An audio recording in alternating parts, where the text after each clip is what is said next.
অদ্বৈত আচার্যের প্রণামে সচিমার প্রথম গর্ভে 8টা কন্যা সন্তান মারা যায়। 8টা মেয়ে মরে গেছে। প্রথম বড় ছেলে বিশ্বরূপ, তাকে প্রণাম করলো, সন্ন্যাসী হয়ে গেল। বড় ছেলে নিমাই এলো, তাকেও প্রণাম করলো। 24 বছর বয়সে নিমাই সন্ন্যাসী হলো। আর তখনই আমার সচিমা রেগে গিয়ে বলেছিল অদ্বৈত আচার্যকে, ও অদ্বৈত নয়, ও হলো দ্বৈত। কি বাবা, এইটুকু কথা। কারণ যার প্রণামে আমার মেয়ে ছেলেগুলো চলে গেল, ও অদ্বৈত নয়, ও হচ্ছে দ্বৈত। আর এইটুকু কথায় সচিমার হয়ে গেল মহা মহা অপরাধ। যতদিন না বৈষ্ণব ক্ষমা করবে ততদিন অপরাধী থাকবে। আজকের নিমাই দাদা নিতাই চাঁদকে বলল, দাদা আমার মা ঘোর পাপ করে রেখেছে, যতদিন না অদ্বৈত ক্ষমা করবে ততদিন আমার মা মুক্তি পাবে না। যেই না সচিমা জানতে পারলো, অদ্বৈত আচার্যের চরণে লুটিয়ে পড়লো, ক্ষমা করে দে বাবা। অদ্বৈত আচার্য পরম বৈষ্ণব তো বলে, কি মা চরণ ধরছ কেন? চরণ ধরো না, বেশ আমি ক্ষমা করে দিলাম তোমা। আর যেই বৈষ্ণব ক্ষমা করে দিল, নিমাই এসে বলছে, মা আর দেরি নয়, এবার বলো তো দেখি আমার সঙ্গে। বলি, হরে কৃষ্ণ হরে কৃষ্ণ কৃষ্ণ কৃষ্ণ হরে হরে।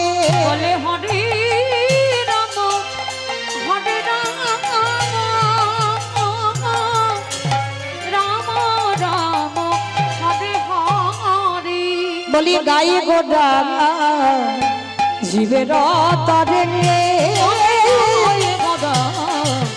জীবের তরে, এবারে গাই গোডা জীবের তরে। শ্রীনন্দের নন্দন শ্রীমধুসূদন, নন্দের নন্দন শ্রীমধুসূদন, মুরলী বাজায় নিকেতনে। গায়ে গড়া জীবের তরে, গায়ে গড়া জীবের তরে। এইবার যেই না মা অপরাধ থেকে মুক্তি পেয়ে গেল, দাদা নিতাই চাঁদ কি করছে, নিতাই যারে দেখে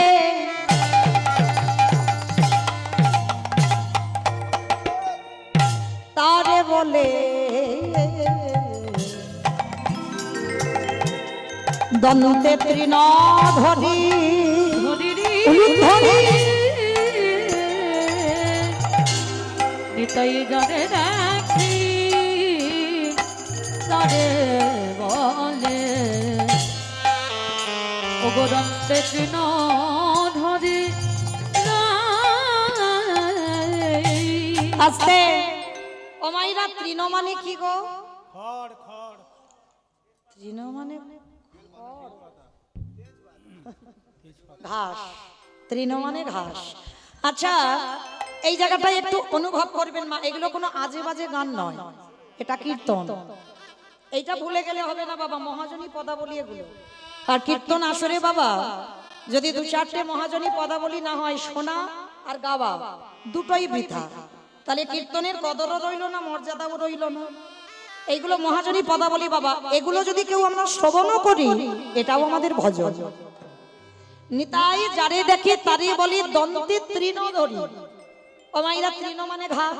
আচ্ছা, আমি তো কীর্তন গাইছি, কই আমি দাঁতে ঘাস নিয়ে গাইছি না তো? গাইছি কি বাবা? শুধু আমি কেন, জগতে এত এত কীর্তনিয়া কীর্তন গায়, কই দাঁতে ঘাস নিয়ে গায়? গায় না তো। হরি বল, এটাই তো তত্ত্ব। তাহলে নিতাই চাঁদ আজকে দাঁতে ঘাস নিয়েছে কেন? মহাপ্রভুর আমলের কথা বলছি, এখনকার কথা নয়। আমাদের এখনকার সমাজে একটা নিয়ম আছে বাবা, যে মানে মানে, যে মানে না সেটা তার ব্যক্তিগত। কিন্তু আমার সমাজে একটা নিয়ম আছে, গুরুজনদের সামনে কথা বলতে গেলে বাবা তোমাকে আগে নত ভাব হতে হবে। এই যেমন আপনারা অনেকে বয়স জ্যেষ্ঠ বা জ্যেষ্ঠা গুরুজন বসে আছেন, আমার থেকে আপনারা অনেক গুণী মানুষ। তাহলে গুরুজনদের সামনে কথা বলতে গেলে আমার স্বভাবটা, আমার আচার আচরণটা যেন একটু নত ভাব হয়।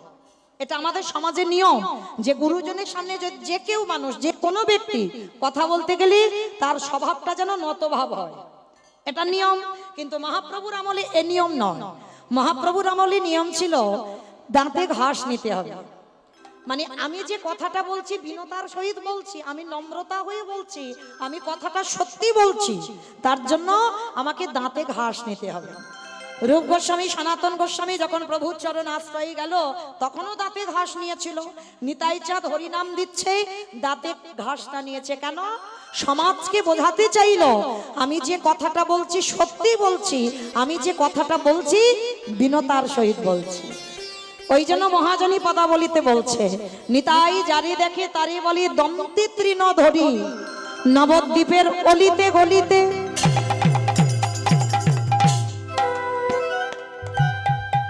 নিতাই যারি দেখে তার পদ ধরি বলে, তোদের ঘরে আমি বাসনে মেজে দেব। আমি বলছি না নিতাই চাঁদ, তোদের ঘরে আমি বাটনা বেটে দেব, তোদের ঘরে আমি কাপড়ে কেচে দেব, তোরা যাহা বলবি আমি তাই করে দেব। আজকে মাইনে দিতে হবে না, কিচ্ছু মাইনে দিতে হবে না, কিন্তু তোদের একটা কাজ করতে হবে। কিছু আমি মাইনে নেব না, সংসারের যাবতীয় কাজ আমি সব করে দেব প্রত্যেকের ঘরে ঘরে গিয়ে। তবে তোদের একটা কাজ করতে হবে। কি কাজ? তোরাই আমারে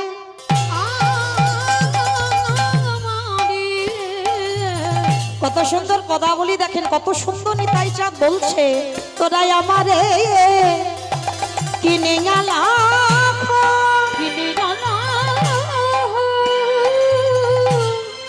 মানে তোরা আমাকে কিনে নে, কিচ্ছু মাইনে দিতে হবে না, তবে বিনিময়ে একটা কাজ করতে হবে। কি কাজ গো?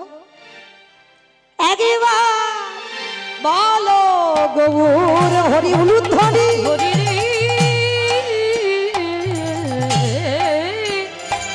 তোমরা আমারই কিনে আনা, একেবারে বলো গৌর হরি। আস্তে আমার এই জায়গাটার নাম কি গো? ভাঙড়, তাই তো? ভাঙড় বাজার। বেশ, আচ্ছা নিতাই চাঁদ আপনাদের এই ভাঙড় বাজারে এসেছে, এসে কি করেছে জানো? পাইকারি বলে পাইকারি, বাজারের কীর্তন তো ওই জন্য বলছে পাইকারি বলে পাইকারি। আচ্ছা বাবা, এখানে ওই সবজি আড়ত হয় তো? সবজি আড়ত। বেশ, আচ্ছা যখন এক জায়গায় সবজি দেওয়া হয় তাকে কি বলি আমরা? হ্যাঁ, সেল বলে। কি বলে? পাইকারি। বেশ, পাইকারি দেওয়া মানে একসঙ্গে দিয়ে দিচ্ছে।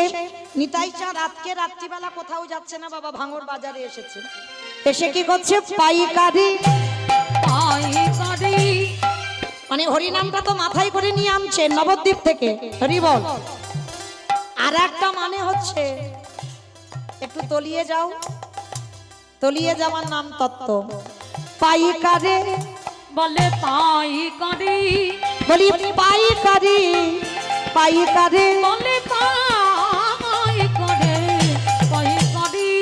মানে একটা মুখে বলছে পাইকারি মানে ভাঙড় বাজারে পাইকারি দিচ্ছে, আর একটা মানে হচ্ছে পাইকারে মানে হরিনামটাতে দেব আমি মানুষ পাচ্ছি না। শেষে নিতাই চাঁদ ভাঙড় বাজারে ঘুরে ঘুরে দেখছে জায়গা পাইনি বাবা। শেষে কি করেছে জানো? এক জায়গা ঢেলে দিয়েছে। কোথায়? দোকানে। দোকানি, ওই দোকানে ওই দোকানি। পানের দোকান, ফুলের দোকান, মুদিখানা দোকান, স্টেনারি দোকান, জামা কাপড় দোকান। কোন দোকানে দিল গো মা? ফুচকা দোকানে। আমা ফুচকা দোকানে হরিনাম দিল নিতাই চাঁদ? না, কোথায় দিল গো মা? বাহ, দেখেছো আমি গাইবো কি, আমার থেকে বেশি মুখস্থ। হরি বল, দণ্ডবত প্রণাম। মানে আমার থেকে আপনারা অনেক গুণী মানুষ। তাহলে দেখেন ভগবান এসে এক জায়গায় ঢেলেছে। কোথায়? দোকানে। দোকানি যারা দোকানে খুলে বসিয়েছে, হরিনাম দিল দোকানি, যারা দোকানে খুলে বসে হরিনাম দিল দোকানি। এত বলি নিতাই চাঁদ ভূমি গড়ে যায় রে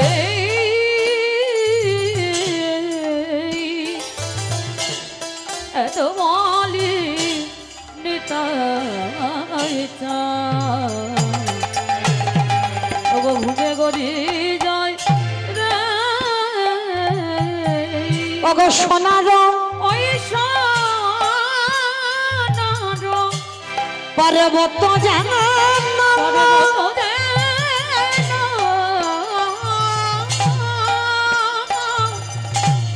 আজ ধুলাতে লুটাই রে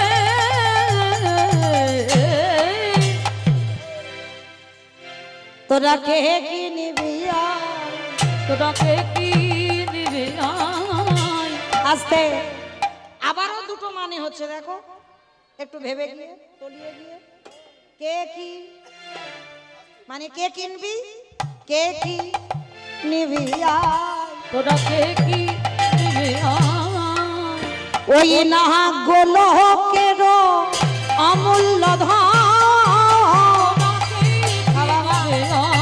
ওই গোলকের অমূল্য ধন নিতাই দারে দারে বিলাইছে ও নিতাই দারে দারে বিলাইছে বলি হাতে ধরে পায়ে ধরে বলি হাতে ধরে পায়ে ধরে মুখে হরি হরি হরি বলে তাই গৌর হরি বল হরি বল হরি বল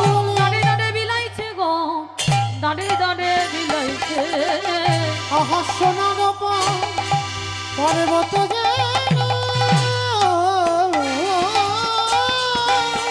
ধুলাতে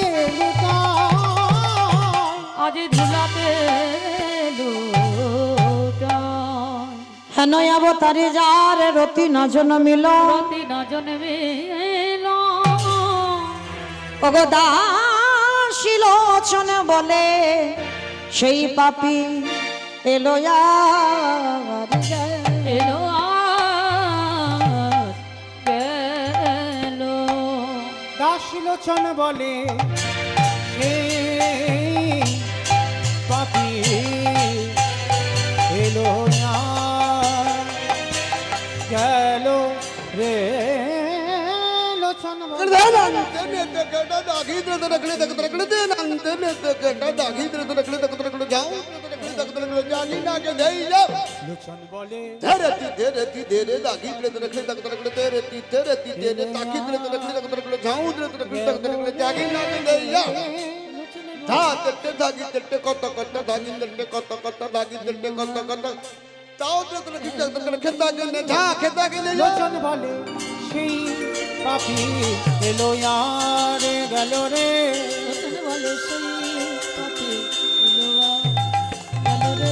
লোচন বলে সেই পাপি এলো আর গেল রে লোচন বলে সেই পাপি এলো আর গেল রে এলো আর গেল রে দাসলোচনে বলে সেই পাপি জানি তাই চলুন এবার আমরা যাবো মধুমাস ধাম বৃন্দাবন ধাম একবার দেখি সবাই মিলে বলো তো দেখি গৌর সুন্দর কি নবদ্বীপে ধাম কি সচির নন্দন কি বিষ্ণু প্রিয়া কি ধ্বনিটা হলো কি আমি বললাম ধ্বনিটা হলো কি এটাও জয়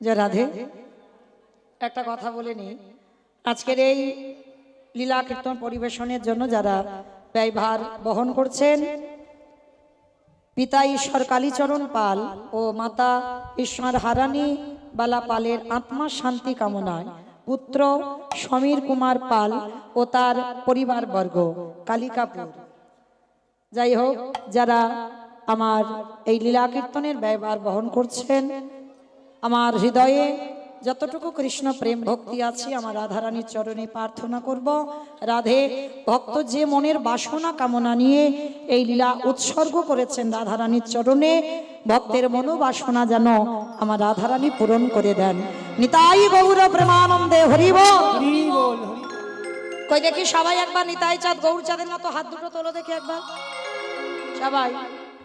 কই আমার দাদা ভাই বাবা ঠাকুর ভাইরা যারা আছেন সবাই একসঙ্গে।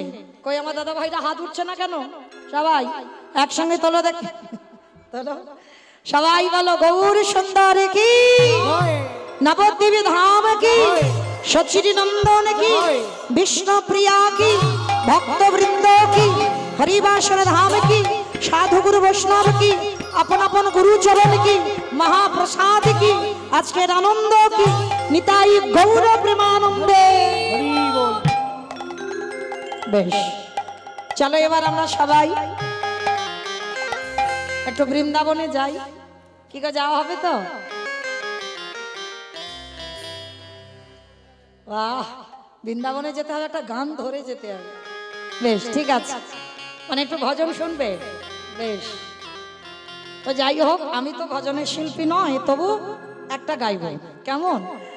তো যাই হোক, যদি ভজনের শিল্পী হতাম গাইতাম। তো যাই হোক, চলো বৃন্দাবনে যাওয়ার সময় একটা ভজন গাইতে গাইতে বিষয়ে যাই।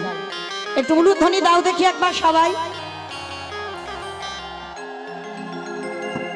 রাখাল রাজা বলে ধীরে কোথায় বৃন্দাবন,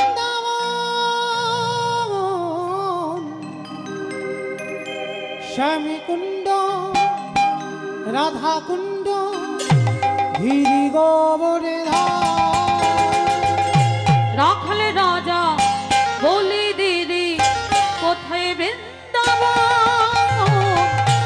শ্যামে কুণ্ড রাধা কুণ্ড গিরি গোবর্ধন।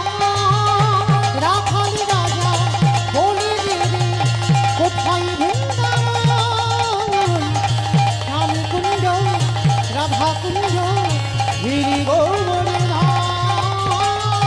রাখাল রাজা বলি দিদি কোথায় বৃন্দাবন,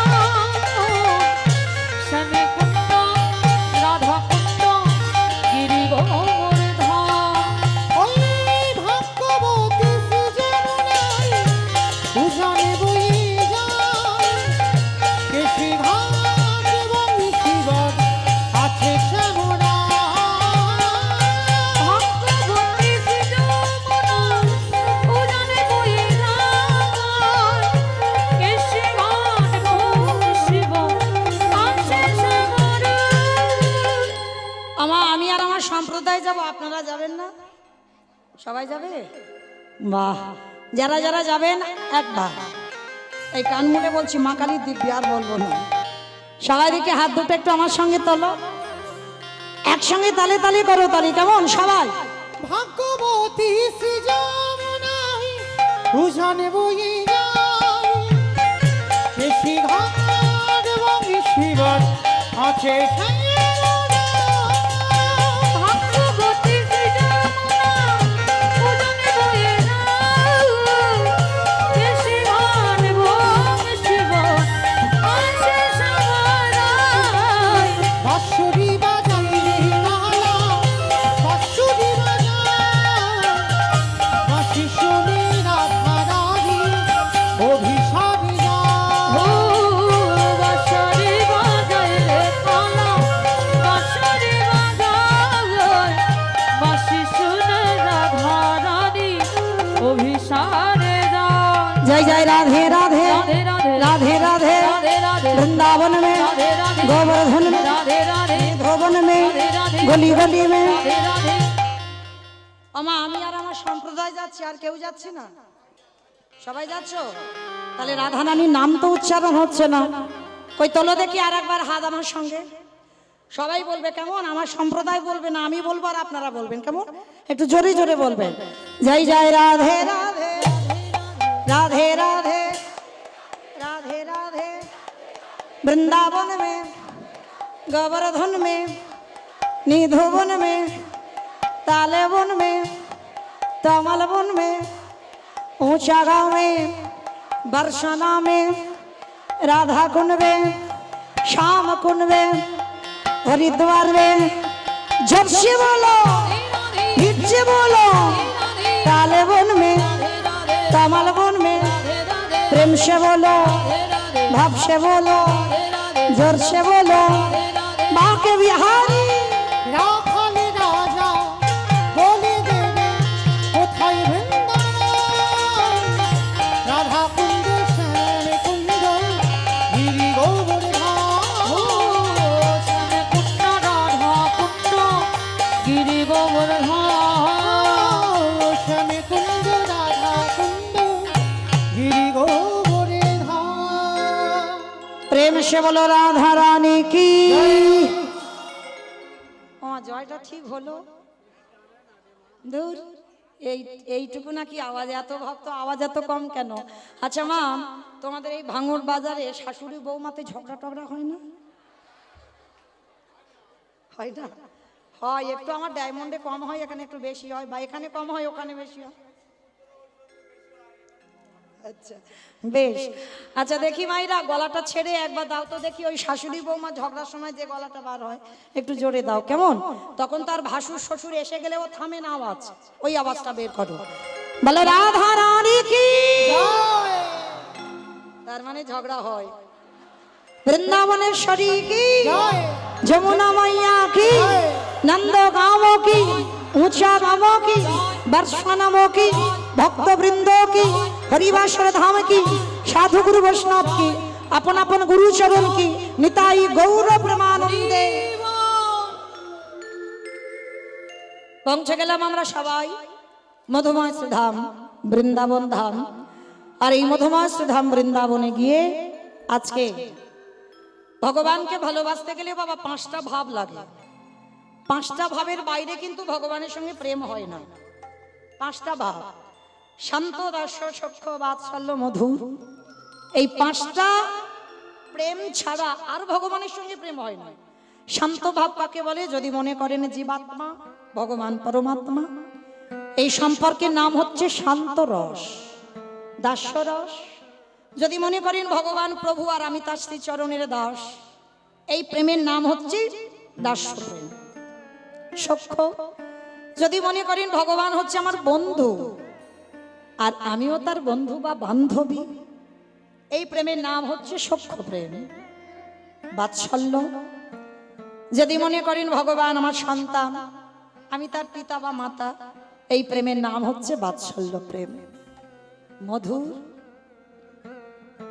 এই চারটে প্রেম সোজা কিন্তু এই মধুরটা এখানে এত ভক্ত আছে যারা দাঁড়িয়ে আছেন বসে আছেন আমি কীর্তনিয়া সম্প্রদায় একটা মিলবে কি তার সন্দেহ কোটিতে গুটি এটা আমার কথা নয় বাবা চৈতন্য চরিতামৃত গ্রন্থে কবিরাজ গোস্বামীপাদের কথা কোটিতে গুটি একটা মিলবে কি তা সন্দেহ এই মধুর রসের ভক্ত এই মধুর রসের ভক্ত তাদের বলে বাবা যদি ভগবানকে মনে করো প্রিয়তম আর আমি তার প্রিয়তমা বা প্রিয়তম এই প্রেমের নাম হচ্ছে মধুর প্রেম বেশে ছিল শ্রীমতী রাধা ঠাকুরানী বেশে ছিল মীরাবাই এই এদের চরিত্র যারা জানেন শোনেন এদের স্বামী ছিল সংসার ছিল শাশুড়ি ছিল ননদী ছিল পরিবার ছিল সব ছিল কিন্তু গিরিধারীর চরণে দেহ মন প্রাণ একেবারে সমর্পণ করে দিল কি গো মায়েরা পারবেন সংসার জীবনে থেকে ভগবানের চরণে দেহ মন প্রাণ একেবারে সমর্পণ করে দিতে একজন ভক্ত হাত তুলে বলতে পারবেন আমি পেরেছি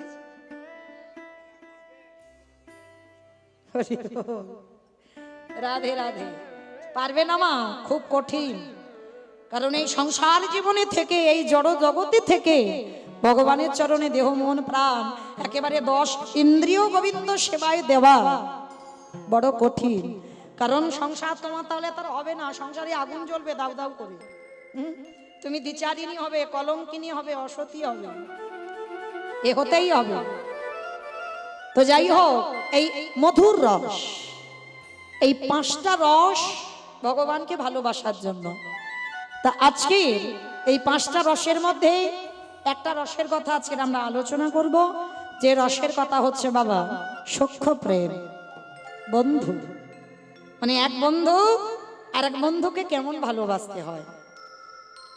কি গো মাইরা, দেখবেন বাজারে গিয়ে গল্প করার বন্ধু পাবেন, আত্মীয় পরিজনের বাড়ি যাবার বন্ধু পাবেন, কিন্তু কীর্তন আসরে আসবার বন্ধু খুব দুর্লভ।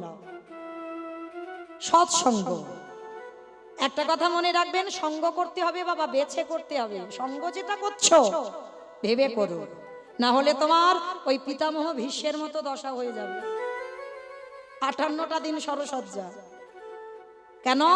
দুর্যোধনের অন্নে প্রতিপালিত হতে হতে বাবা রক্তবিন্দুগুলো পাপে পরিপূর্ণ হয়ে গেল। সঙ্গ করতে হবে, সতের সঙ্গ, যেন অসতের সঙ্গ না হয়। আর সঙ্গ দোষে তোমার অন্তিম দশাটাও বাবা, গতিটা কেমন হবে বুঝতে পারবে শেষের দিনে। তাহলে আজকে বন্ধুদের কথা শুনতে গেলে বাবা, বৃন্দাবনের মাটিতে সেই বন্ধুর কথা শুনতে হবে, একেবারে ভাগবতী ও লীলা, যে বন্ধুর নাম ছিল সুদামা। কেমন বন্ধুকে ভালোবাসতে হয়, এ জড়জগতের বন্ধু নয় বাবা। আজকের আমি বন্ধুত্ব পেতেছি, একটু ঝগড়াঝাটি হলো, গন্ডগোল হলো, বন্ধুত্ব শেষ। রাগারাগি হবে, কাটাকাটি হবে, খুনোখুনি হবে, মারামারি হবে, বন্ধু বন্ধু থাকবে। এই দেহে যতদিন প্রাণ থাকবে আমার বন্ধুর সঙ্গে বিচ্ছেদ হবে না। তাহলে আজকের এই সুদামার চরিত্র শ্রবণ করলে আপনারা বুঝতে পারবেন কেমন বন্ধু, আর কেমন করে এক বন্ধুকে ভালোবাসতে হয়। কেমন? চলেন একটু যাই বৃন্দাবন, আর সেই বৃন্দাবনে গিয়ে ভগবান আজকে বিনোদ খেলা খেলবে। এই বিনোদ খেলা মানে বাবা কোনো খেলার নাম নয়। আমরা অনেক ভক্তরা বলি বিনোদ খেলা মানে একটা খেলার নাম। যেমন আমার দাদা ভাইরা খেলতো কবাডি খেলা, ফুটবল খেলা, ক্রিকেট খেলা, হ্যাঁ এগুলো খেলতো, তো এগুলো খেলার নাম। আর আমার মায়েরা কি খেলতে গো? পুতুল খেলা, কিতকিত খেলা, বউ বসন্তী খেলা। কি মা খেলেছো? তোমরাও খেলেছো? যাই হোক, তা এইগুলো হচ্ছে খেলা। তো ভগবান আজকের খেলবে বিনোদ খেলা। এই বিনোদ কথার অর্থ কি? নূতন। বিনোদ মানে খেলা নয়, বিনোদ কথার অর্থ হচ্ছে নূতন, মানে নতুন নতুন খেলা ভগবান রোজ রোজ খেলে। তো আজকেরও একটা নতুন খেলা খেলবে। কি খেলা? না কাঁধে চড়া আর কাঁধে কড়া। খেলাটা কি খেলা হবে? না কাঁধে চড়া আর কাঁধে কড়া। আচ্ছা বন্ধুরা সবাই এক জায়গা হয়েছে, 12 জন প্রধান, 12 জন উপপ্রধান, 24 জন বন্ধু ভগবানী। তো আজকের বন্ধুরা একত্রিত হয়ে বলছে, বন্ধু ও বন্ধু, আজকে একটা নতুন খেলা হবে। কি খেলা? না কাঁধে চড়া আর কাঁধে কড়া। তা বলে হ্যাঁ রে, কে কাঁধে চড়বে আর কে কাঁধে করবে? বলে কেন কানাই, তুই রোজ চোর হোস, তুই চোর হবি, আমরা তোর কাঁধে চড়বো আর আমাদের চড়িয়ে বেড়াবি। ভগবান আজকের উল্টে গেছে, না আজকের আমরা চোর হব না, আজকে তোদের মধ্যে কেউ চোর হয়। প্রতিদিন তো আমি চোর হই, তাহলে আজকের আমাকে চোর হতে বলছিস কেন? তোরা একদিন চোর হ না বন্ধু। সমস্ত বন্ধুরা বলছে না আমরা কেউ চোর হব না, তুই আজকে চোর হবি। ভগবান জেদ ধরে বসেছে, আমি চোর হব না, হব না, হব না। কেউ তো রাজি হচ্ছে না বাবা চোর হওয়ার জন্য। বলে তাহলে একটা কাজ হোক। কি কাজ?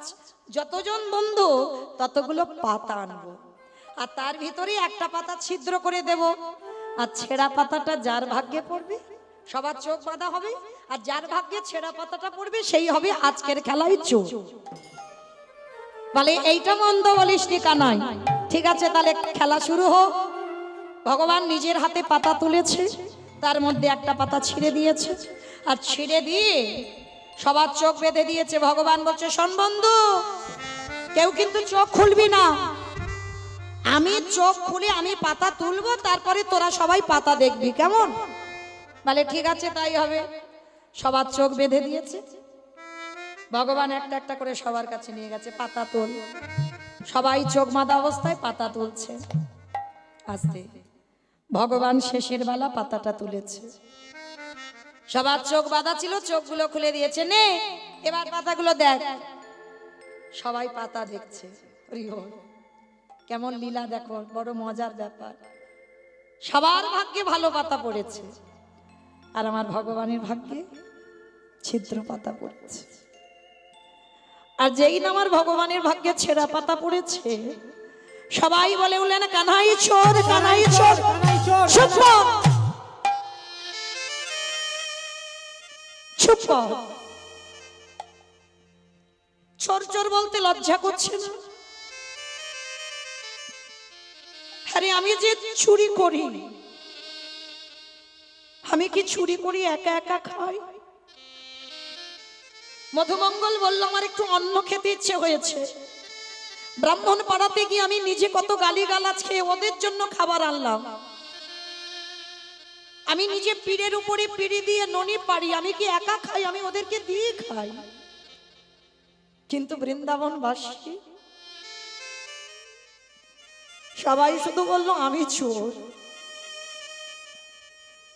কই তোদেরকে তো কেউ চোর বলে না, তোদেরকে কেউ চোর বলে না। সবাই শুধু বলে কানাই চোর, কৃষ্ণ চোর। আজকে তোরাও সেটাই বলবি, ঠিক আছে। আমার ভাগ্যে যখন ছেঁড়া পাতা পড়েছে, আমি আজকের খেলায় চোর হব। আমার কাঁধে চড়বি, এই তো আয়, কাঁধে চড়বি আয়। আচ্ছা বাবা, এই জায়গাটা একটু অনুভব করেন। ভগবান তো নিজে বলেছিল আজকের খেলায় চোর হবে না। ভগবান বলল আজকের খেলায় চোর হবে না। তাহলে ভগবান যিনি বিশ্বের স্রষ্টা মালিক, তিনি কি পারতো না বাবা ওই ছেঁড়া পাতাটা কারোর ভাগ্যে দিয়ে দিতে? তার ইচ্ছাতে যদি জগৎ চলে, পারতো না ছেঁড়া পাতাটা কারোর দিতে? ভগবান নিজে নিল কেন? ভগবান জগৎকে বোঝালো যেটা আমি মুখে বললাম সেটা আমার মনের কথা নয়, সেটা আমার অন্তরের কথা নয়। আমি সারা জনম আমি ভক্তির চরণ ধুলা পেতে চাই, কিন্তু এদের কাছে চাইলে এরা কেউ দেবে না।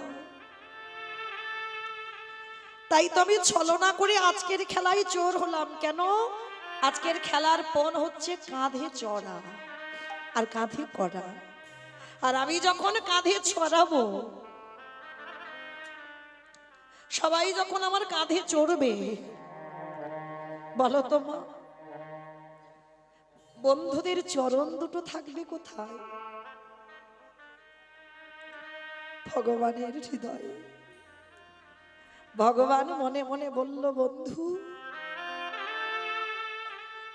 আজকের আমার এক কাজে দুটো কাজ হয়ে যাবে। খেলার আনন্দ হবে, আর ভক্তির পদধূলাটা আমার অঙ্গে লেপন হবে। ভগবান বলছে আয়। সবাইকে ভগবান কাঁধে নিয়েছে। প্রতিটা বন্ধুর চরণ দুটো ভগবান আঁকড়ে রেখেছে। বন্ধুরা বলছে কানাই তুই কাঁদছিস, তার মানে কি তোর কষ্ট হচ্ছে? নামিয়ে দে, আমরা বুঝতে পারছি না। তুই আমাদের চরণ দুটো ধরে এরকম কাঁদছিস, তার মানে তোর খুব কষ্ট হচ্ছে। কি গো মায়েরা, আপনারা কি বলেন? ভগবান কষ্টের জন্য কাঁদছে? ভগবান মনে মনে ভাবছে, ভক্ত সবাই শুধু আমার কাছে চাইতে শিখেছে,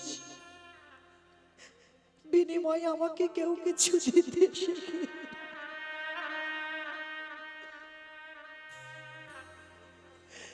সবাই শুধু আমার কাছ থেকে চেয়ে নেয়।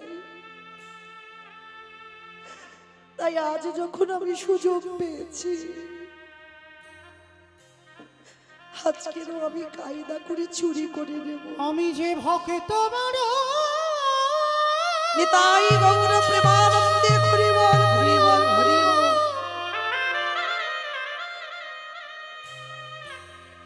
আমি যে ভক্ত বড়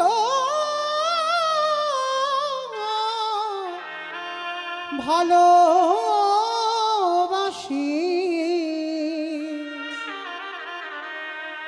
তাই তো যুগে যুগে ভক্তে ভক্তের কাছে আসি।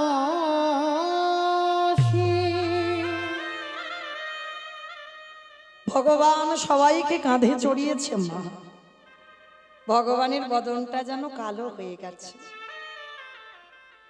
কৃষ্ণ কালো নয় বাবা, কৃষ্ণ কালো নয়। যারা রূপ বর্ণনা শুনেছেন, ভগবানের রূপ বর্ণনাতে বলছে ভগবানের রূপটা হচ্ছে কোটি সূর্য সম। কোটি সূর্য মানে আকাশে একটা সূর্য ওঠে, তার দিকে একটা সেকেন্ড তাকিয়ে দেখবেন, একটা ফর্সা মানুষের দিকে তাকিয়ে দেখবেন, সূর্যের দিকে তাকিয়ে তারপরে তার দিকে তাকাবেন, কালো হয়ে যায়। ভগবানের রূপ হচ্ছে কোটি সূর্যের মতো।